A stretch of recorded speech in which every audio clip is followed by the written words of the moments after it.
Hi, welcome to this channel on magnetic energy technology principles applications. This video is about creating from the heart center. So the resonance on our planet is starting to change. There is an influx of energy that resonates highly with the heart and not so much with the ego. And I'm going to use the word ego just for simplification purposes because that really doesn't even fit in this model. So we are at the dawning of the energy that will support consciously creating from the heart energy center. So what does that mean? So in the next several years, the resonance on our planet will be slowly making the heart energy voice, if you want to call it that universal voice that comes through the heart energy center.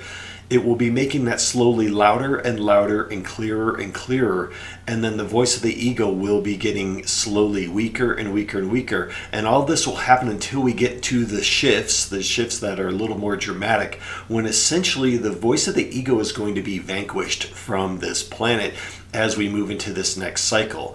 And so this is a very big deal, especially for people that are like into meditation and you tune into your heart energy center and you recognize like how subtle of a process that is and how you really have to be patient and tune in. Well, that process is going to become easier and easier. And then, this is a very big topic about like manifesting in your life and creating your own reality and creating your life and how do we do that? But creating from the heart center is where we are heading as a species, where this whole planet is heading. And it's a very big deal. So this is a call.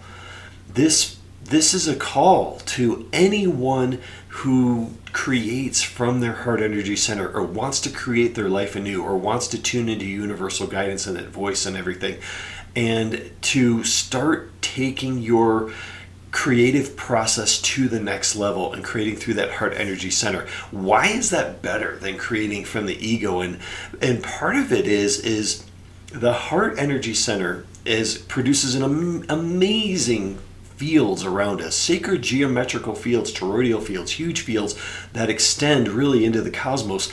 But it's that the resonance of that heart energy center connects to source.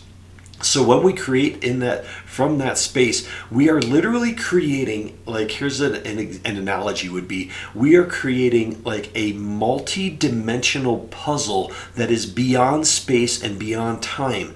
So the heart energy center is compared to the ego, where the ego is, generally speaking, it's pretty well trapped into the illusion of linear time. So it's a very linear process. It tends to be a very masculine, male, logical oriented process. And the part of the issue with this is with the heart energy center, you are automatically tuned in to the universal plan or path that you have agreed to at a much higher level. You're automatically tuned into it. So your resources are essentially infinite.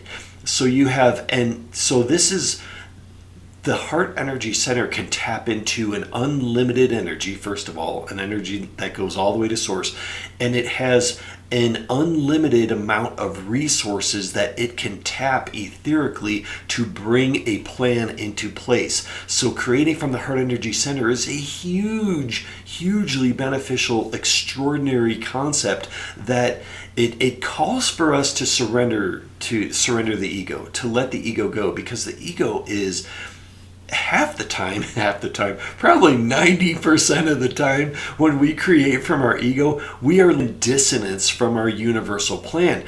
So what that tends to do is it invokes or triggers automatic countermeasures, like counter polarizing measures, because typically when we create from the ego, it's very polarized.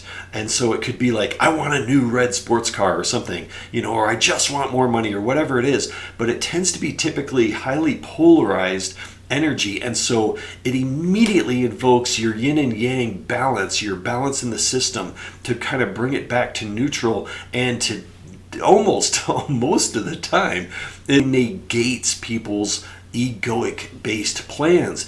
And so an example of that would be, drawing from personal experience. An example of that would be trying to sell free energy devices to make billions and billions of dollars, and then having your lab essentially completely destroyed, people found dead, the devices confiscated, and losing everything. And I'm not making light of that. It's not funny, and I don't mean to make fun of it at all, because it was very painful process.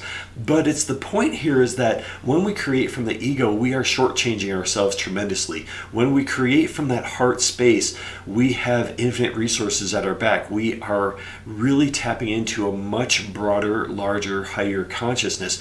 But the thing that's so weird about it is there's really, like, there aren't a lot of rules, especially in terms of like how things are going to progress, because that heart energy guidance can have you one day, it could have you juggling 50 different things at once, and you have dozens of synchronicities that happen, and all these pieces are coming together, and you may not even see the puzzle. We may not even see the puzzle at all, but it's all coming together from a multidimensional point of view that's outside of space and time. So it's extraordinary, like everything that can come together, and it knows exactly what to do. But then the next day, your guidance may be nothing. It may be to stay still and actually just enjoy the null energy or the void, enjoy the void or the neutral space, because the heart is like, until you get this, you need some empty space. You need neutral space to get a couple more things grasped in your consciousness before we can take the next steps in creating this project. So there's just a tremendous amount of trust and surrender in that process.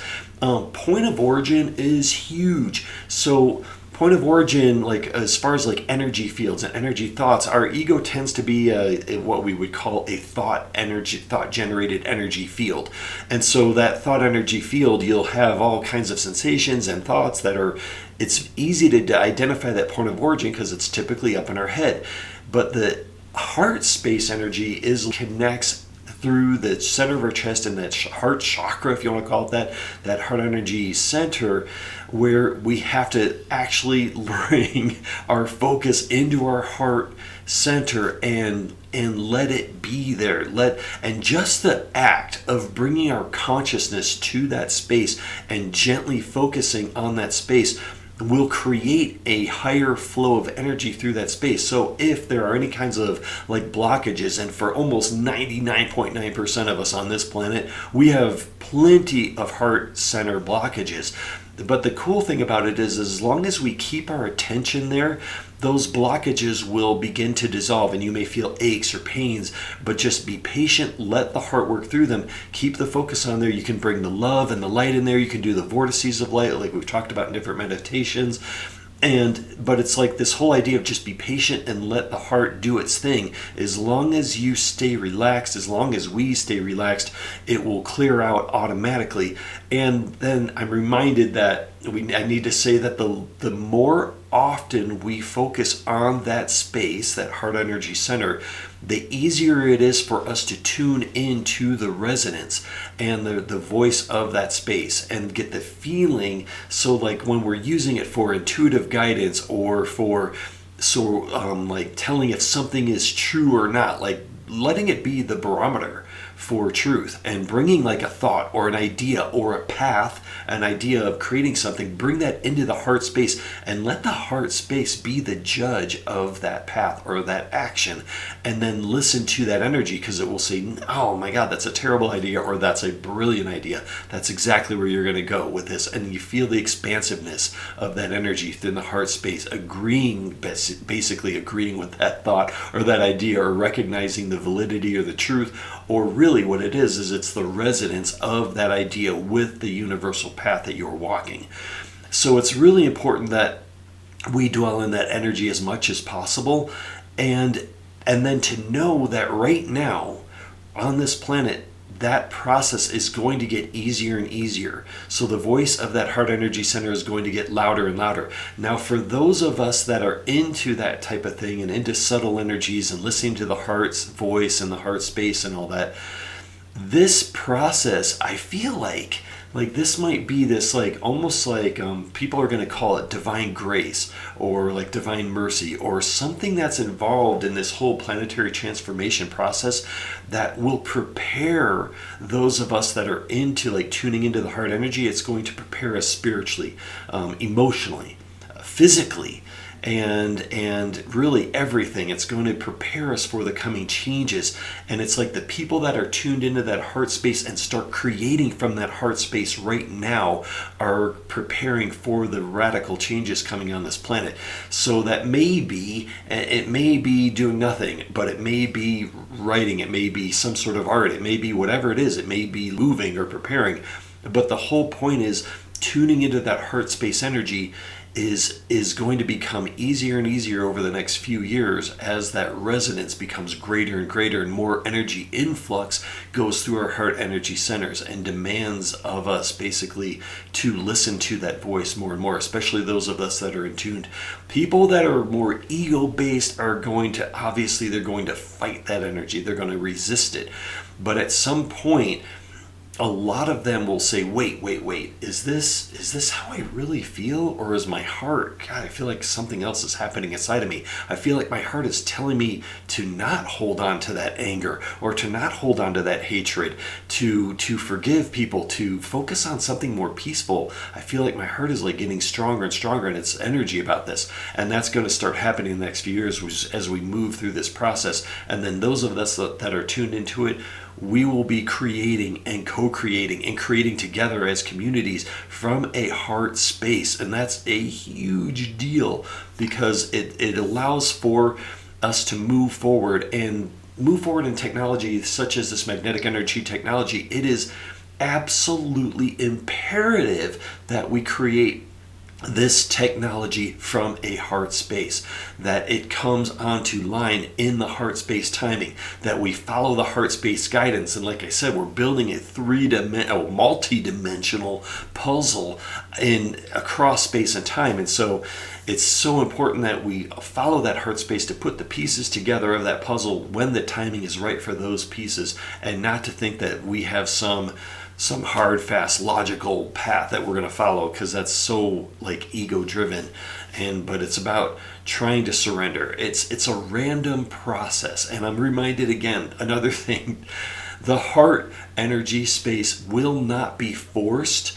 It will not be manipulated. It will not be rushed into creating. And so it's really up to us to recognize that that is our true selves, and that the best thing that we can do for ourselves is to tune into that space, surrender to that space, follow that space, and really get into staying open to that guidance, because it's going to get easier and easier as the resonance builds and builds on this planet, and then the ego starts to fade away. So I know this is kind of a different topic, metaphysical topic, but it's something that I absolutely was kind of like, you got to share this now, you got to get it out there, because the dawn of that process is here, and it is time for us who are capable of tuning into it to begin taking it more seriously and taking our creating, our co-creating with the universe, our co-creating with source, our co-creating with each other from a heart space perspective to the next level. And it's so I thank you for hopefully tuning into this and getting something out of this, and I will see you next time.